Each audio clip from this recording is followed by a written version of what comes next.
Major ডালিমের interview নিয়েছে criminal রাজাকারের গোষ্ঠী রাজাকার কুখ্যাত নেড়ি কুত্তা ২৪ ঘন্টা মিথ্যা কথা বলে। এই কুকুরের বাচ্চার আমি নাম নিতে চাই না, ওকে?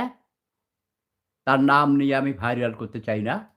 এই কুত্তার বাচ্চারা যে যেখানে পাবা তাকে শুধু থুথু মারবা, জুতা মারবা। মিথ্যুক, ধোঁকাবাজ। এটা মেজর ডালিম নয়, এটা বানানো গল্প। ১ নাম্বার প্রমাণ হলো মেজর ডালিমের ওয়াইফকে শেখ কামাল তুলে নিয়ে যায় নাই। শেখ কামাল সেখানে ছিলই না। এটা হয়েছে গাজীপুরের গাজী গোলাম মোস্তফা। তাকে গাড়িতে করে নিয়ে যাচ্ছিল মাইক্রোবাসে তুলে। তখন ডালিমের স্ত্রী এবং তার শাশুড়ি বলল যে, "না, তাকে একা যেতে দিব না।